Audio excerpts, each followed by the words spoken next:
Sean Spicer, thank you so much for joining us today. You are very busy, so let's get right into it. The Supreme Court has ruled in the immunity case. Is that a win for Trump? Absolutely, both legally and politically. Legally, this was kind of silly. Like, just so people understand, if they're not like watching cable news or following this stuff on X, the first threshold was that the president deserves some kind of immunity, right?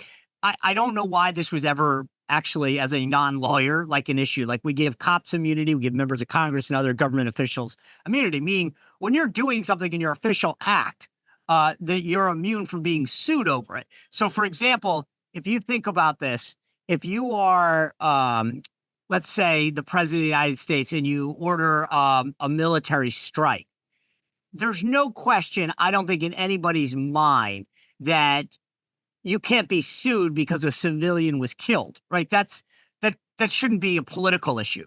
And that's kind of the big threshold that had to get crossed today is, does the president get immunity? And then the bigger question is, okay, was President Trump, after the election, in a lot of these acts, acting in his official capacity or in his personal capacity, right? Because, again, I think we can generally agree that the president of the United States walks down the street and robs a bank. He's not acting as president of the United States. So the court had initially said, no, there's no immunity. And that's silly. I don't think this was a really tough political issue. But then the court today started to break down the difference between official and personal.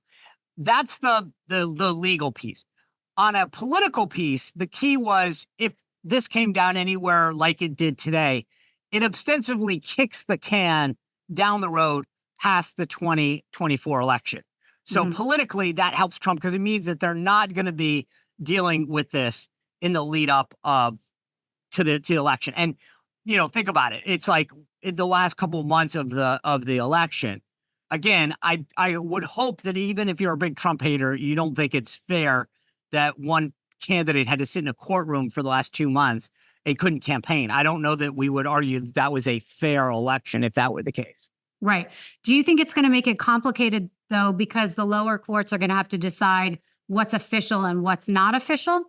Yeah, that's actually a great point. Yes, that's right. So as I said, that kicks the can back, right? Yeah. And so Trump's going to say, yeah, I was being president of the United States when I said all this stuff. The government's going to say, no, you were candidate Trump, right? And therefore, so you're right. The lower court is going to suss it all out. Now, as a non-lawyer that just watches a ton of Law and Order, my guess is that the lower court says you were acting as in your own personal campaign candidate capacity. And then they'll go back up to the Supreme Court and they'll say, in this particular case, we believe. So that's why this is politically a bigger win than it is necessarily legally, because it's just going to take forever to sort it all out. Okay. And then for people that are hearing in the tone that Trump has been having about Biden, and if Trump gets elected, Biden could be in some trouble, does this help Biden at all with immunity, so to speak? Absolutely. No, it helps everybody, Rachel. And that's the key thing, right? So prior to this, as I said, I mean, if you go back through every president, Republican, Democrat, they've done things that you would never say you should be sued about, right? So a policy that they institute, you can't go back and say, so for example, 13 people died when President Biden withdrew from Afghanistan. No matter how much you don't like President Biden, I don't think anybody would argue that we should be able to sue him for that and say you are criminally negligent for the deaths of those 13 soldiers. As much as I think it was a bad policy, I would argue that he shouldn't go to jail because of it. He was acting as president of the United States. What President Trump was saying in the debate the other night was, hey, Joe, you should be equally concerned about this case because some rogue prosecutor in a red state or a red county could come after you if they don't give me immunity, because now people feel like the process has been weaponized. And so that's why I think this was a smart move on the court's behalf, because it really was silly that we had never given the president immunity from their acts in their official capacity. Okay. All right. So let's get to what happened last week in the debate. There's about 126 days until the election. The clock is obviously ticking. A poll came out saying 72% say Biden doesn't have the mental capacity to be president. Doesn't this make it impossible for him to win an election? No, I think it's very difficult. I don't think he will. But look, the question you're asking, this is where I think there's a couple things. God, I don't even know where to begin with this. So I don't think the debate was going to move either way. And I've said this on my podcast almost every day, because we are so dug in as a country.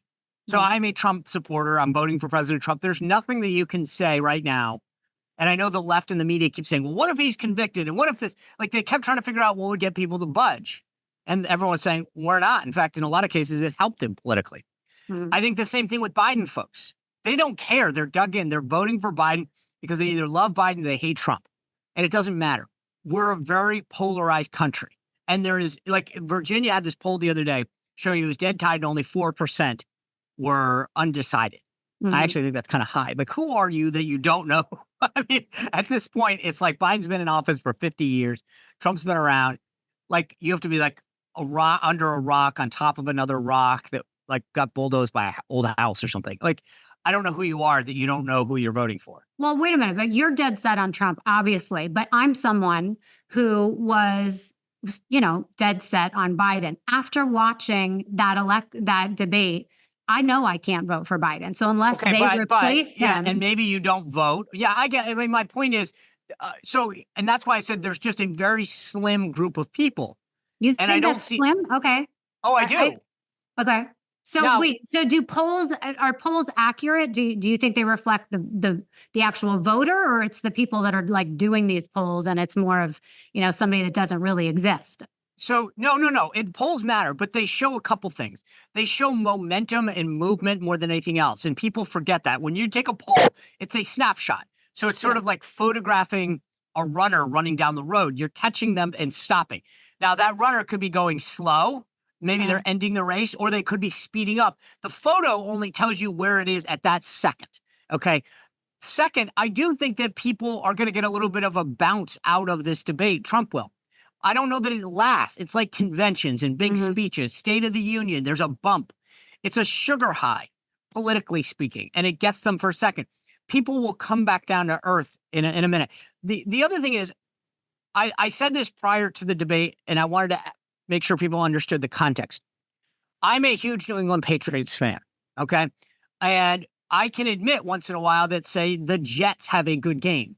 Does that mean I'm not a fan of the Patriots, or I like the Jets? No, it just means that you can admit the obvious sometimes about a team. So after Thursday night's debate, I think there's a lot of Biden supporters that can say he had a really bad night tonight. Trump had a good night. That doesn't necessarily mean they're all voting for him. We saw this with the first debate, Romney versus Obama, et cetera. And so I just don't want to put too much stock into one thing, especially something that happened this early, right? This is batting practice of a 9-inning game. And we've got VP pick on Trump's side, 2 conventions, and a lot of TV ads, et cetera, before we actually get even in early voting in September.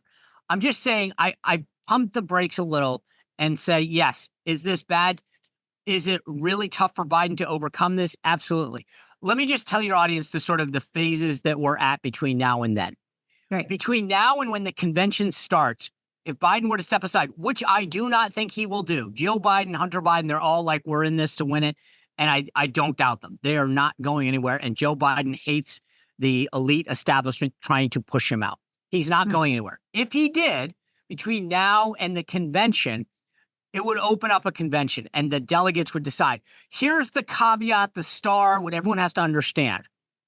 The geniuses in the Biden campaign missed the Ohio ballot. Okay. That's a whole nother story.